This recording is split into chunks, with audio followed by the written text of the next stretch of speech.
एक दूर दराज और खूबसूरत वो शानदार महलनुमा घर जहां आयशा नामी लड़की अपनी सौतेली माँ जोहरा और सौतेली बहन बख्तावर के साथ रहती थी।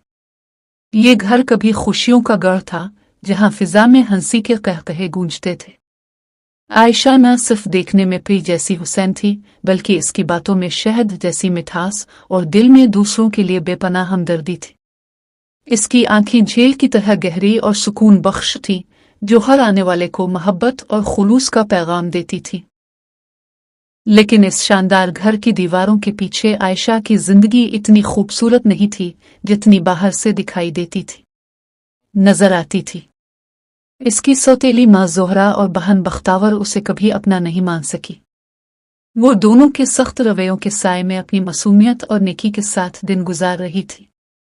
घर की शान और शौकत आयशा के लिए एक कैद खाने में बदल चुकी थी जहां उसकी मुस्कुराहट पर भी पाबंदी थी। जोहरा के दिल में शुरू से ही कुछ तलखी भरी हुई थी। इसे आयशा की कुदरती खूबसूरती और नरम लहजे से शदीद हसद था। वो चाहती थी कि सारी तवज्जो और दौलत सिर्फ इसकी अपनी बेटी बख्तावर को मिले जो आदात में बिल्कुल अपनी माँ जैसी मगरूर और बदतमीज थी। जब तक आयशा के वालिद जमाल खान जिंदा थे जोहरा अपनी नफरत को एक मसनूई मुस्कुराहट के पर्दे में छुपा कर रखी हुई थी। जमाल खान अपनी बेटी से बहुत मोहब्बत करते थे और आयशा उनकी जिंदगी का सबसे कीमती सरमाया थी। लेकिन तकदीर को कुछ और ही मंजूर था।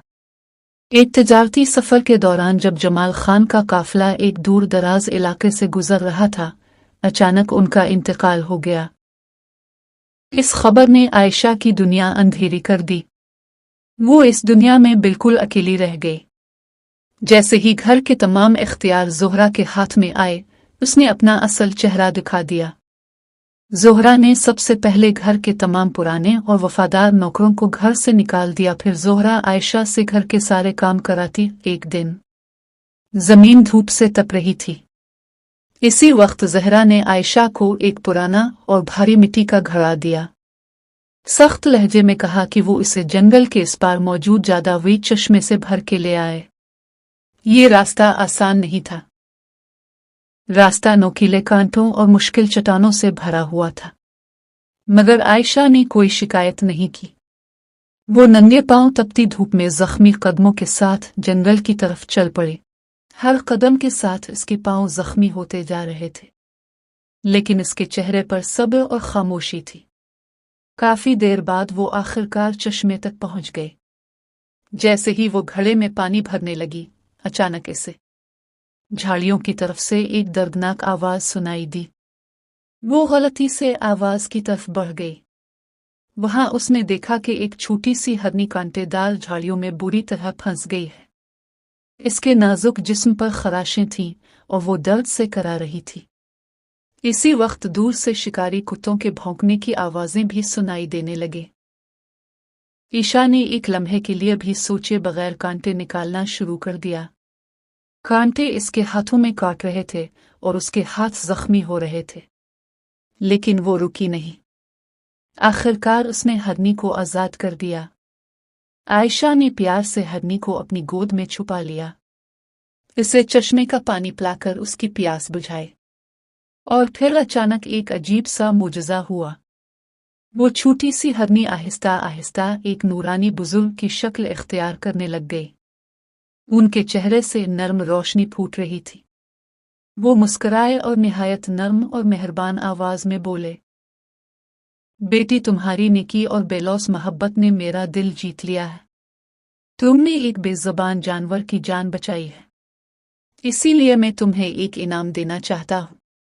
ये कहकर उन्होंने अपनी चादर से एक छोटा सा चिराग निकाला।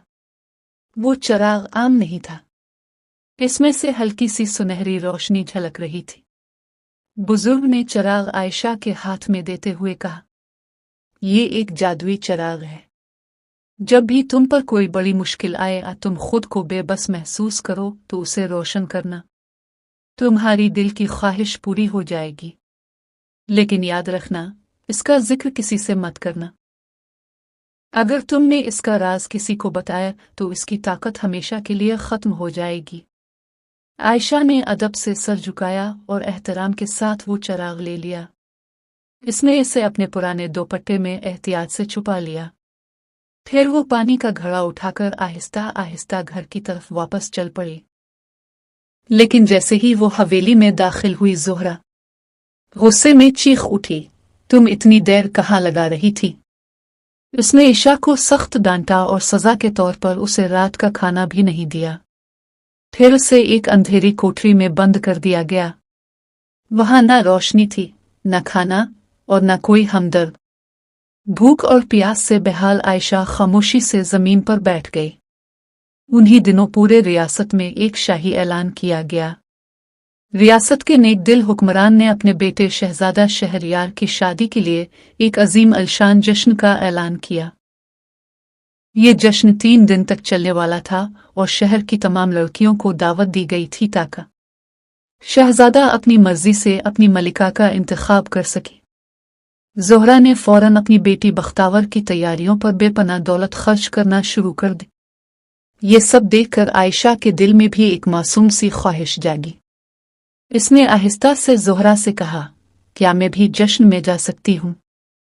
ये सुनकर ज़ोहरा के तन बदन में आग लग गई। उसने गुस्से में एक बड़ी टोकरी मसूर की दाल में बारीक रेत मिला दी और इसे जमीन पर बखेर दिया। फिर तंजिया लहजे में बोली, अगर तुम जश्न में जाना चाहती हो तो पहले ये शर्त पूरी करो।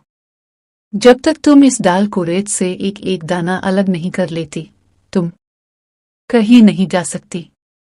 ये कहकर ज़हरा और बख्तावर हंसते हुए शाही सवारी में बैठ गईं और महल की तरफ रवाना हो गई। आयशा अकेली सहन में रह गई और बेबसी से रोने लगी। फिर अचानक उसे जादुई चिराग याद आया। उसने जल्दी से चिराग रोशन किया और दिल ही दिल में दुआ मांगी। पलक झपकते ही खिड़की से सैकड़ों परिंदे और कबूतर अंदर आ गए। वो तेजी से जमीन पर बिखरी दाल और रेत के दरमियान उतरने लगे और अपनी चोंचों से एक एक दाना अलग करने लगे। चंद ही लम्हों में टोकरी दोबारा साफ दाल से भर गई। इसी वक्त चिराग से एक सरगोशी जैसी आवाज गूंजी, अपने कमरे में जाओ, वहां तुम्हारे एक तोहफा मौजूद था। आयशा ने देखा कि वहां एक ऐसा लिबास था जो रेशम और नूर से बना था, जिस पर असली हीरे जवाहरात जुड़े हुए थे और पास ही शीशे के जूते रखे थे जो सितारों की तरह चमक रहे थे। चिराग की ताकत से एक खूबसूरत बगु भी तैयार हो गई।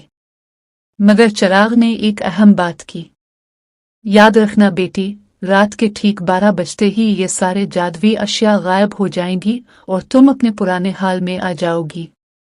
इसलिए वक्त की पाबंदी करना। जब आयशा जश्न के हाल में पहुंची तो एक लम्हे के लिए सारा मजमा खामोश हो गया। इसकी खूबसूरती और वकार ने सबको हैरान कर दिया।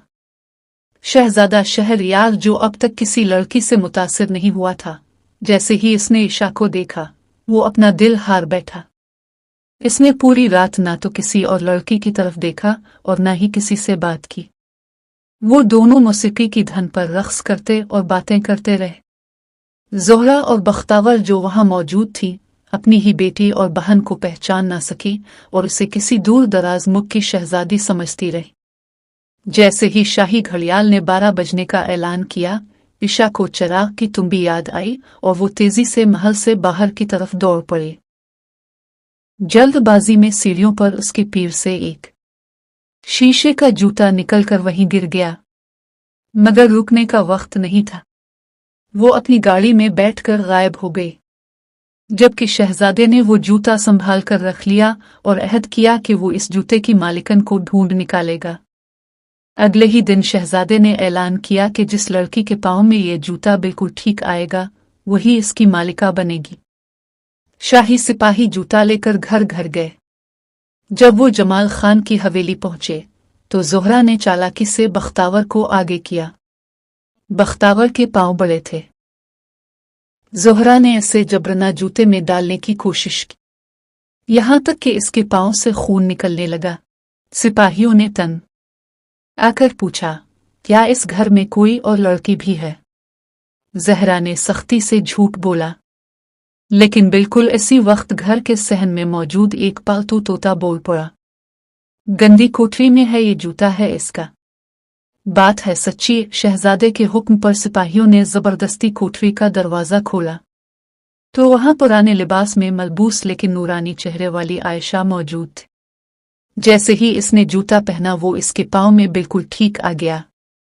शहजादा शहरयार खुद वहां पहुंच गया और अपनी मलिका को पहचान लिया। वो उसे बड़ी इज्जत और एहतराम के साथ शाही महल ले गया और चंद ही दिनों में पूरे मुल्क में धूमधाम से उनकी शादी हो गई। शादी के 1 साल बाद जब रियासत पर दुश्मन ने हमला किया और शहजादा शहरयार एक तवील जंगी मुहिम पर गया हुआ था, ज़ोहरा और बख्त आवर ने मकरूफेब से महल में दाखिले की इजाज़त ले ली।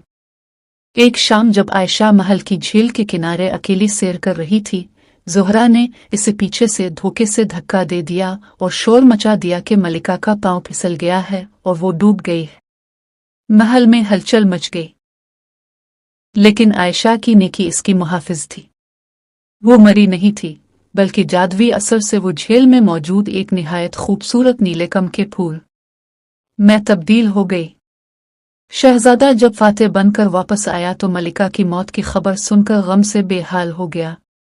वो घंटों झील के किनारे बैठकर आंसू बहाता रहता। एक दिन उसने देखा कि एक अजीब सा नीला कनवल का फूल लहरों के साथ खुद चलकर उसके पास आता है और जैसे ही वो इसे छूता है इसके बेचैन दिल को सुकून मिल जाता है। हासिद ज़ोहरा को जब इस बात का पता चला कि शहजादा इस फूल से लगाव रखता है तो उसने एक रात माली को हुक्म दिया कि इस फूल को जड़ से उखाड़ कर जला दिया जाए। माली ने खौफ के मारे ऐसा ही किया, लेकिन कुदरत का करम ऐसा हुआ कि इस फूल की राख जहां गिरी वहां से एक देस भरा सेब का दरख्त आ गया। वो औरत जो महल में लकड़ियां सप्लाई करती थी, उसने वो सेब तोड़कर अपनी टोकरी में रख लिया। जब वो अपने घर गई और अगले दिन काम पर चली गई तो वापसी पर हैरान रह गई कि इसका कच्चा और टूटा हुआ घर साफ सुथरा है, बर्तन धुले हुए हैं और वहां ताज़ा गर्म रोटियां पक रही हैं। तीसरे दिन उसने छप कर देखा तो सेब में से एक हुसैन और जमील लड़की दाशिया यानी आयशा निकली। बूढ़ी औरत ने मोहब्बत भरे अंदाज में उसे पकड़ लिया और अपनी बेटी बनाकर छुपा लिया। एक दिन शहजादा शहरयार शिकार खेलते हुए थक गया और वही बूढ़ी औरत की झोंपड़ी के पास से गुजरा। औरत ने शहजादे की खिदमत के लिए अपनी बेटी यानी आयशा को भेजा। आयशा ने अपना चेहरा निकाब से ढांप रखा था ताकि कोई पहचान ना सके, लेकिन इसने शहजादे के लिए वही खास शाही मिठाई तैयार की जो वो शादी के बाद अक्सर इसके लिए बनाया करती थी। शहजादे ने जैसे ही वो मिठाई चखी, वो बेहद दर्द में मुब्तला हो गया, क्योंकि यह खास जायका और खुशबू सिर्फ इसकी आयशा के हाथों की थी। जब शहजादे ने इसरार करके निकाब उतारा तो सामने अपनी आयशा को पाकर उसकी खुशी की कोई हद ना रही। आयशा ने रोते हुए ज़हरा और बख्तावर की तमाम साजिशें बयान कर दी गई। शहजादा गुस्से से भर गया और फौरन इसे वापस महल ले आया। ज़ोहरा और बख्तावर, जो खुद को मलिका समझकर महल पर कब्जा करने के ख्वाब देख रही थी, आयशा को जिंदा देखकर खौफ से कांप उठी। आयशा ने अपनी नेकी के बावजूद उन्हें सबक सिखाने का फैसला किया। इसने शहजादे के सामने एक तजवीज़ रखी, अगर बख्तावर भी मेरी तरह खूबसूरत बनना चाहती है तो इसे कहो कि जंगल की इस दूर दराज काली गाड़ी में जाए जहां एक जादुई तालाब है। इसमें नहाने से वो दुनिया की सबसे बड़ी परी बन जाएगी। बख्तावर, जो हमेशा हसद और लालच की शिकार रही है, अपनी माँ के साथ दौड़ती हुई गाड़ी में गई और बगैर सोचे समझे इस तालाब में छलांग लगा दी। लेकिन वो तालाब परी बनाने वाला नहीं बल्कि एक गहरी और काली दलदल थी जहां वो हमेशा के लिए धंसी गए। शहजादा शहरयार और आयशा ने इसके बाद अपनी जिंदगी इंसाफ और खुशी के साथ गुजारी। आयशा ने इस जादुई चिराग को हमेशा के लिए इसी झील की नजर कर दिया जहां वो कमेल बनी थी ताकि कोई और इंसान लालच में आकर इसका गलत इस्तेमाल ना कर सके। अगर वीडियो अच्छी लगे तो लाइक सब्सक्राइब जरूर करें।